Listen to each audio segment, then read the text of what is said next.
Daniel was 34 years old, making $78,000 a year as a mid-level operations manager in Chicago.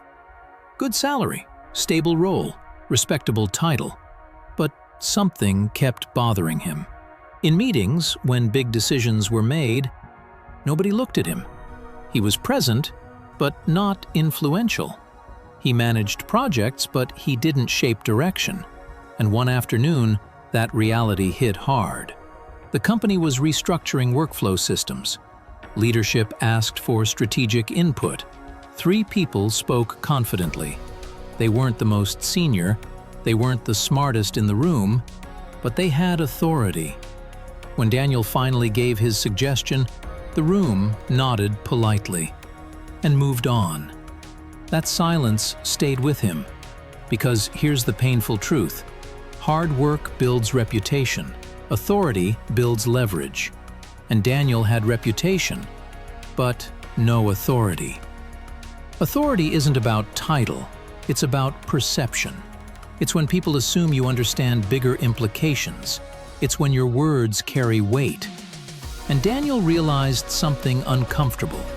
He was known as reliable, but not strategic.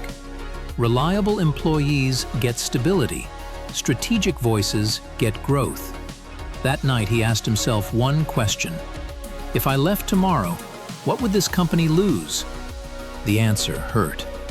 They would lose a good manager, but not a thought leader, not a strategic voice, not someone shaping systems. And that was the identity crisis. He wasn't behind financially. He was behind in positioning. So Daniel made a quiet decision. He would stop being execution-focused. He would become insight-focused. That meant 3 changes. First, he stopped just completing tasks. He started documenting patterns. If projects ran late, why? If teams were inefficient, where? If budgets exceeded projections, what triggered it? Instead of reporting outcomes, he analyzed causes. Second, he began writing internal insight emails. Not long essays, short breakdowns. Here are 3 inefficiencies I've observed in Q2. Here's how we could reduce approval delays by 18%. Here's where process automation could save 6 to 8 hours weekly per team. He didn't criticize, he offered solutions, quietly. Third, he upgraded his communication style, less emotional, more data-driven. Instead of saying, "I think this won't work," he said, "Based on last quarter's metrics, this approach could increase operational lag by 12%. Data earns respect, opinions don't." For 4 months, Daniel didn't get promoted. He didn't get praised publicly, but something subtle changed. In meetings, when inefficiencies came up, people turned to him. "Daniel, what are you seeing?" That question matters, because influence begins before title. One senior director started forwarding his internal breakdown emails upward. Leadership began associating Daniel with clarity, not just execution. Clarity creates authority. Authority creates leverage. And leverage changes income trajectory. But the real shift happened during a crisis.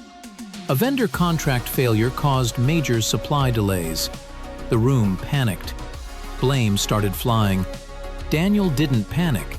He had data. He calmly pulled up process metrics from previous months, identified the breakdown, outlined 3 immediate correction steps, and suggested renegotiation terms based on performance benchmarks. Silence. Then approval. The director looked at him and said, "Why aren't you leading this?" That question is authority recognition. Not because he was louder, because he was prepared, because he studied systems, because he thought long-term. And Daniel understood something most employees never learn. Authority is built before it's granted. You don't wait for leadership, you demonstrate it. The vendor crisis didn't just get resolved, It reshaped Daniel's trajectory. 2 weeks after that meeting, he was invited to a smaller executive session. Not as a note-taker, not as an observer, as a contributor. That was new. And here's what changed internally for him. He stopped asking, "How do I do my job well?" He started asking, "How does my department affect profit, risk, and scalability?" That shift in thinking separates managers from decision-makers. Over the next 3 months, Daniel kept building quiet authority. He created a recurring internal report called Operational Risk Snapshot. 1 page, clear metrics, 3 risks, 3 solutions. Simple, but consistent. Consistency builds credibility. Credibility builds authority, and authority builds leverage. 6 months after the vendor crisis, his director called him into a meeting. They were creating a new role, Operations Strategy Lead. It wasn't just a title change, it meant cross-department influence, budget oversight, vendor negotiation power, executive visibility. Old salary, $78,000. New salary, $96,000. $18,000 increase. But here's what matters more. His ceiling expanded. Because now his resume didn't say mid-level operations manager. It said Operations Strategy Lead, Risk and Efficiency Optimization. Language signals level. Level determines pay band. Within a year, a recruiter from a national logistics company reached out. They weren't looking for managers. They were looking for strategic operators. Offer: $118,000 base plus performance bonus. From $78K, $96K, $118K in 14 months.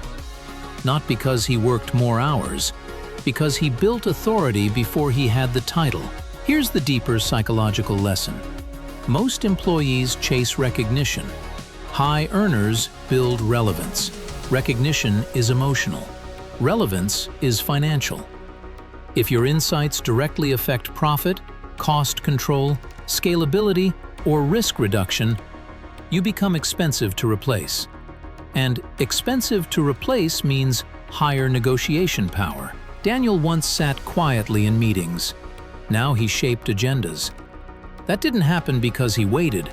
It happened because he thought beyond task execution. Authority is not given. It's demonstrated repeatedly until it's undeniable. And here's the uncomfortable question for you. When you speak at work, are you offering opinions, or are you offering insight backed by data? Because one gets ignored, the other gets paid. In the corporate world, visibility gets attention, authority gets money. If you want to move from salary survival to 6-figure stability, you must think in systems. You must speak in metrics. You must position yourself where profit and risk decisions happen. That's how you increase leverage without increasing hours. If you're tired of being the reliable employee who never gets noticed, stay here. Subscribe to Rich Mind Talk, because we're not teaching hustle, we're teaching leverage.